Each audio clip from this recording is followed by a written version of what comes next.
यह कहानी एक गांव भानपुर की है, जहां लगभग 300 घरों की बस्ती थी।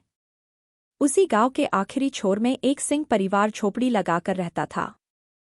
पहले यहां इनके 8 से 10 और परिवार भी थे, लेकिन अब वे सभी किसी दूसरे शहर बसने चले गए थे। अब सिर्फ यही एक परिवार वहां बचा था। यह लोग इधर-उधर जगहों पर घूमते रहते थे। इनके पास न कोई रहने लायक मकान था, न ही कोई काम। पढ़ाई लिखाई का तो सवाल ही नहीं था। यह परिवार लोगों के खेतों में मजदूरी करके अपना गुजारा बसर करता था। उस सिंह परिवार की औरत का नाम सोनी सिंह और उसके पति का नाम टिल्लू सिंह था। पहले के गांवों में कुछ जातियों के लोगों को इसी तरह नाम दे दिए जाते थे। फिर अगर किसी गुरुजी की प्रार्थना करने के बाद बच्चा हुआ हो, तो उसका नाम भी इसी तरह का रखा जाता था। एक ऐसा हुआ कि एक डकैती के मामले में वहां की पुलिस ने टिल्लू सिंह को पकड़ लिया और पुलिस स्टेशन में उसे इतना पीटा कि उस बेचारे की मौत हो गई। बेचारी सोनी बहुत रोई, गिड़गिड़ाई, लेकिन उसकी बात सुनने वाला वहां कोई भी नहीं था। उसने अपने पति टिल्लू सिंह की डेड बॉडी भी नहीं ली और वहां की पुलिस ने ही उसका अंतिम क्रियाकर्म कर दिया। सोनी आखिर अपने पतिदेव की डेड बॉडी को लेकर क्या करती? उसके पास कोई फूटी कौड़ी भी नहीं थी और न ही कोई उसके सगे बंधु जो उसकी सहायता कर सके। अपने पति की मौत के बाद वह अपने देवर देव के साथ झोपड़ी में ही रह रही थी। सोनी अभी जवान और खूबसूरत थी। उसकी उम्र करीब 33 से 34 साल थी। उसका रंग गोरा था, वह किसी को भी अपनी तरफ आकर्षित कर सकती थी। वह पतली और लंबी थी, उसकी काया आकर्षक थी। इसी वजह से वहां गांव के कई लड़कों की नजरें उस पर अड़ी रहती थीं। अब सोनी को अकेले ही अपने देवर देव के साथ रहना पड़ता था और अपनी जिंदगी को आगे बढ़ाना था। वह दोनों देवर भाभी उस झोपड़ी में रहते थे और रात भी वहीं सोते थे। एक तरफ सोनी लेट जाती थी और दूसरी तरफ उसका देवर देव। एक दिन सोनी को बिल्कुल भी नींद नहीं आ रही थी। उसे अपने पति टिल्लू की बहुत याद आ रही थी। उसके पति को मरे हुए अब 6 महीने हो गए थे। तभी उसके मन में अचानक से प्यार की भावनाएं उठने लगीं। वह अपने मन में सोच रही थी कि जब उसका पति जिंदा था, तो वह उसके साथ हर रोज प्यार भरे पल बिताती थी और वह पूरी तरह से खुश हो जाती थी। वह अपने पति के साथ बिताए हुए पलों की याद आते ही बेचैन हो उठती थी। उसका देवर देव भी अब 16 साल का हो चुका था और वह अच्छा खासा शरीर से लंबा था। उसकी दाढ़ी मंछें निकल आई थीं। गर्मियों का मौसम था। वह रात में हाफ निकर और टी शर्ट पहनता था।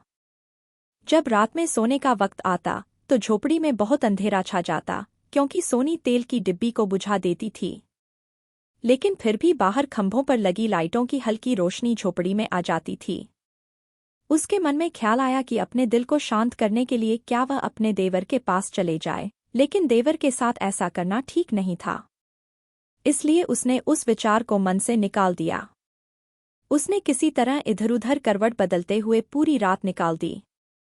अगले दिन की में भी उसका वही हाल था। जब आधी रात को उसने अपनी आंखें खोलीं, तो खंभों पर लगी लाइटों की हल्की रोशनी में उसका देवर सीधा करवट लेकर सोया हुआ दिखाई दिया। उसकी नज़र अब उसी की ओर उमड़ गई। एक पल में उसे अपना देवर अपने पति टिल्लू जैसा ही लगने लगा। उसे ऐसा प्रतीत हुआ कि उसका देवर उसे अपने पास बुला रहा है। अब वह अपने आप को कंट्रोल नहीं पा रही थी और बेकाबू होती जा रही थी। वह अपने मन को शांत करना चाहती थी, लेकिन वह करे तो क्या करे? उसका हाल कुछ उजड़े चमन जैसा था। फिर वह धीरे धीरे अपनी कंबल से निकलकर देवर के पास आ गई। उसने पहले धीरे से अपनी उंगलियों को उसके मुंह पर रखा, फिर उसकी शर्ट को ऊपर कर उसके पेट को प्यार से सहलाने लगी। उसकी किसी मजबूत आदमी जैसी उसे भरी महसूस हुई।